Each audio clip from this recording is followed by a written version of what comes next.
Herbways, the pathway to family wellness. Shabbat Shalom is a privilege and honor to hit you on the screen again. Today being the first day of September 2018, the first program this month. We are grateful to God that we are still able to be here. And a lot of things happened this last week. Oh, it's still this week, sorry. Yesterday, please, to be precise. September 31st of every month is being celebrated worldwide as the World Traditional Medicine Day. What happened in Nigeria? It was celebrated in Abuja yesterday, and we had our Minister of State, in the person of Dr. Haniri, in attendance. And the WHO has chosen this team as their team for this year. They say local manufacturing of traditional medicine products in the African region. What has been the trend? What has been happening? And they say WHO is now saying they want African traditional medicine to be promoted so that to enhance quality of herbs and so on and so forth. So those are the fallout of what happened yesterday. And yesterday in Abuja, all the who's in alternative medicine were there, traditional and alternative medicine, talking about the critical stakeholders, the members of FEDCAM, Council of Officials of Natural Medicine were ably represented there, both here in Abuja and in Lagos. It was a very beautiful occasion. And we hope this trend continues because we believe what we saw yesterday, if it is anything to go by, then we can now say that, yes, Western medicine, traditional medicine, and alternative medicine, they have a future under this government. Why not? Because they have been saying that, yes, the cure for some of these chronic ailments, the aspect of traditional medicine should not be relegated, and it should be encouraged, it should be promoted. Just last week here, the Minister of State for Health tells us that the input of traditional healers is really required in order to curtail the ravaging spread of cancer, which is just driving the whole world gaga. So the days of sitting or folding our hands in akimbo has gone. Nobody is sitting aloof.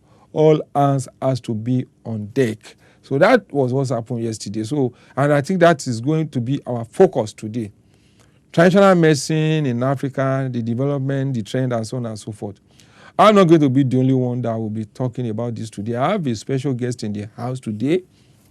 My guest today is so special in every sense of it.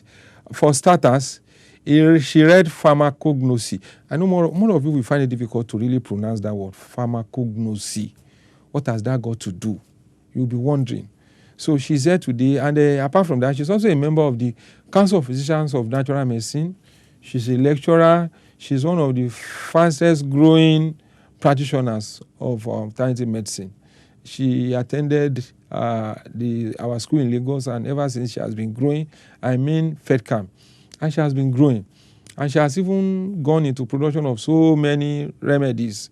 So the person I'm talking about today is Dr. Seun. I can't even pick her surname. Dr. Seun, you are welcome to the program. Thank you. Thank you for having me here. The African Traditional Medicine Day took place yesterday, and WHO chose this team, local manufacturing of traditional medicine products in the African region.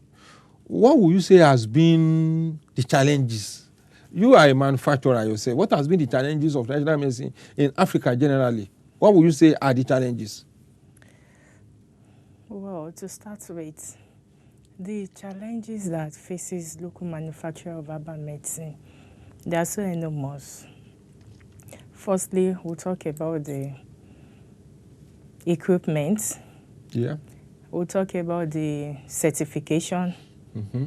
Then we'll talk about the acceptance in the medical world. Mm-hmm. And also, not all manufacturers of local herbal products are stark illiterate. And not... Because that has been the perception anyway. Yeah.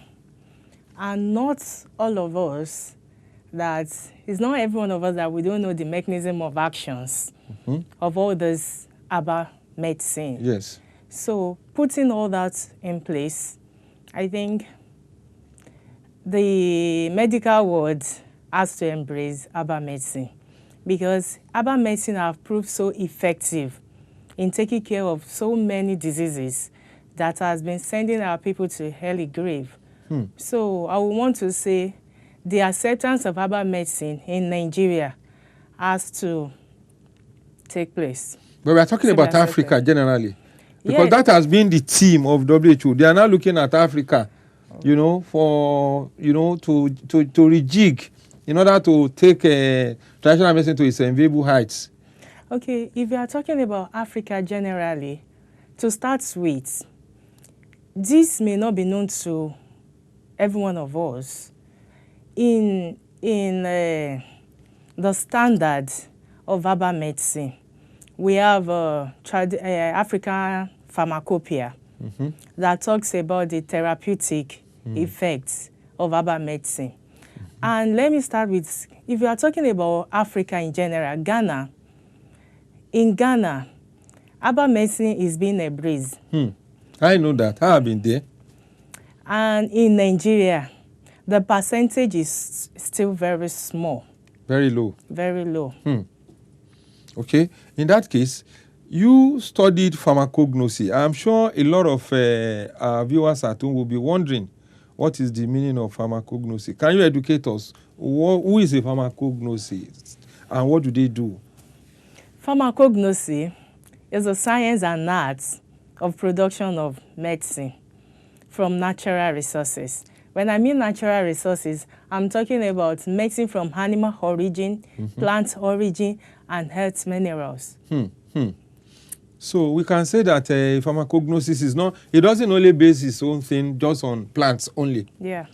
All those things that are therapeutic in whatever form. In whatever, that's an organic, natural. Okay. For somebody to become a pharmacognosist, what are the steps he has to take? Like, you know, in some of our traditional medicine, some people will say, I inherited it from my grandfather and all these things. Pharmacognosy, what steps can one take in order to become one? Okay, to start with, you have to have your first degree in all those courses that I will be mentioning. Firstly, if you are a botanist, if you study botany or plant science, you can go to read pharmacognosy as second degree, which is MSc. Okay. Also, if you are a chemical science student, you can also study pharmacognosy. If you are a pharmacist, if you have pharmacy as your first degree, you can also study pharmacognosy. And in fact, pharmacognosy is area of specialization in Faculty of Pharmacy. Okay, thank you. And also biochemistry. So. Okay, thank you. We are still in the mood of celebration of African Traditional Medicine Day.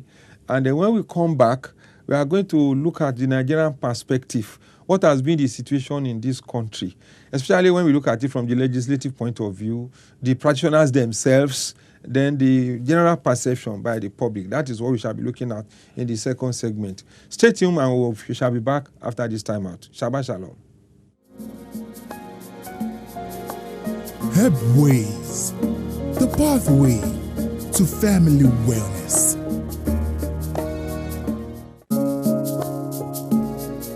Do you know there are 10 bad foods you need to avoid? Do you know that there are medical treatments apart from Western medicine? Emotional, physical, social well-being.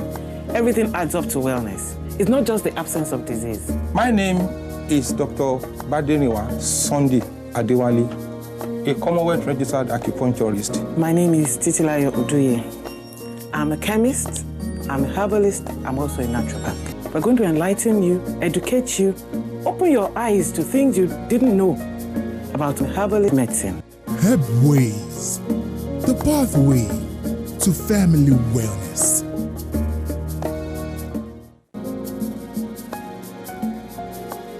Herbways, the pathway to family wellness. Thank you. Welcome back to the second segment. We want to look at the Nigerian situation now. From your own perspective as a pharmacognosist, what will you say are the problems militating against the development of traditional medicine in this country? What are some of the problems? At least you are in the field, so are you supposed to know? The problem is, the first problem that I will want to state here that is militating against herbal medicine in Nigeria is technical know-how. How do you mean? If anyone wants to go into herbal medicine, you have to know everything. When I say technical know-how, the therapeutic effects of herbal medicine before you go into it. Because we are talking about human beings here.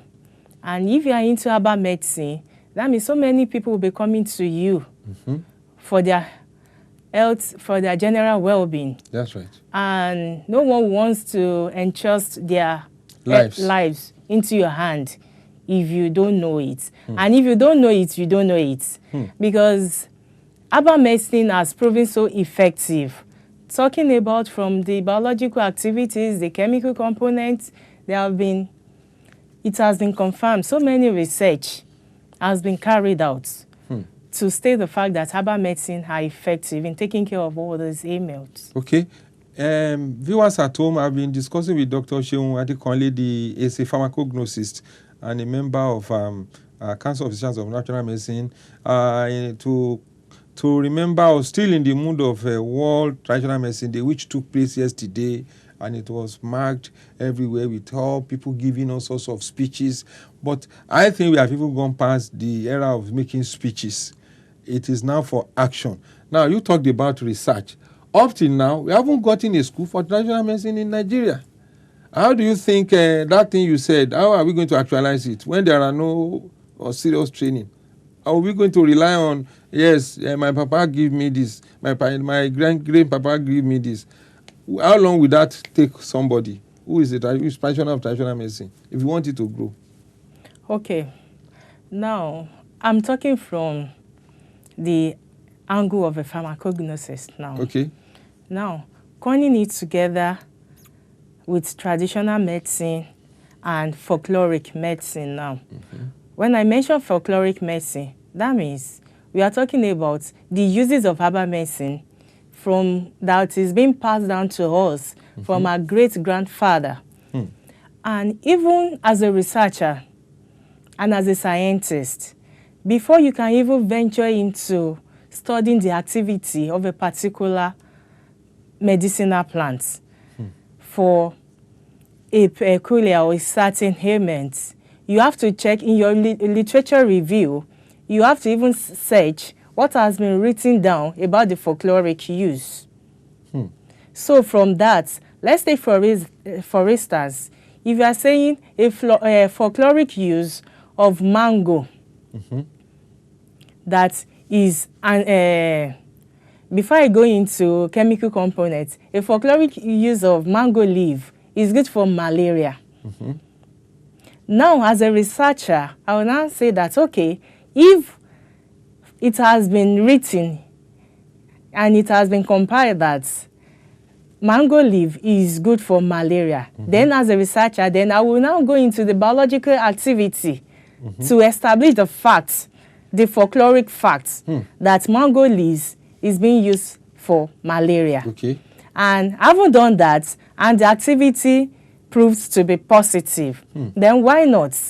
Then in the research, the article will be published, and it will be published on the internet that mango leaves, it has been researched on that it is good for malaria. You have been talking about research. I think where does it start? You see that, like I said, that up till now we don't have a school where traditional medicine is being taught. Don't you think that can affect all this research we are talking about? Because you must have some level of education before you go into research. All right. Now, the first thing I want to mention here, as a herbal medicine practitioner, you have to have a basic knowledge of education. Probably you are from the management sciences. If you are from the science department or faculty, good.